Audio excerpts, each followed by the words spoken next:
Okay, I wanted to give you guys an update on the fig tip cutting rooting that I've been doing. On July 4th, the first video you guys saw, I rooted and cut and stuck 4 different bins. I used the Roor Riot pellet and the Grodan rock wall pellets. I used the 2 different sizes. I used like a 2-inch and then an 1.5 inch.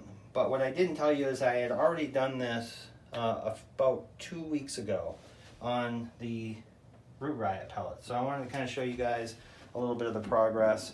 Some people have actually asked, hey, does this actually work? Surprisingly, it works a lot better than what people would think. And a lot of people want to do the cutting method in the wintertime because a lot of people share cuttings at that time. But I actually think that this works a little better if you have the right setup. So this cutting was taken and stuck on 6/21. And so what are we, about 2 weeks ago. So this is a black Tuscan. And you can see there are roots coming out the side of the pellet right there. And I broke it open to see. I don't want to do too much damage, but plenty of roots in there. And give that another week in here, and I bet you'll be able to plant that up into a 4-inch pot. So about 3 weeks in a rooted tray. I had this tray out in the garage originally, and we're in this heat wave up here in Michigan, as well, really across the whole country, I'm sure. But it was really hot in the garage, almost too hot, and a few of these cuttings actually melted out. I had to mist a lot more than what I would like to. I found that in this front room, underneath these cool fluorescent grow lights, that you don't really have to mist that often. They keep themselves pretty happy. But out in the garage, it was such a sauna out there. I was misting these things, trying to keep them happy, growing them under a shop light. But just that extra moisture, I think, did a few of these in that I don't think that's going to happen on these guys. Okay, so that is the Roor Riot pellet in a 50 count tray, spaced out every other one, so there's about 25 cuttings in here. I used a couple different domes just based on what I had available. This Humidity Dome has 2 vents on the top, and you can open and close them, and they're on the top. This other style, it actually has a bigger one on the top and little ones on the side.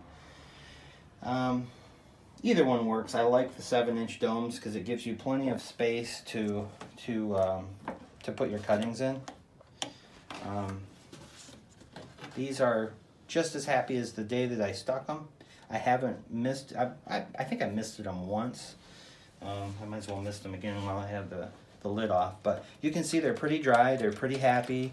I think the wetter that you keep them, the more apt that you're apt to get mold. But you're not going to see fungus gnats.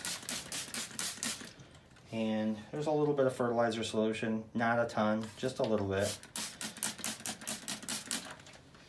But they're happy. It's the cool fluorescent grow light. Keeps them nice and cool. During the day, I do put this little foil shield up because the sunlight will come in and it'll heat these domes up really fast and cook them. And then you'll be done.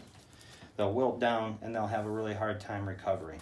So I do make sure that I keep them out of direct sunlight. That while they're rooting, they don't need a ton of sunlight. This whole bin is actually Nero 600. That's one of my favorite figs. I'll give that a little space.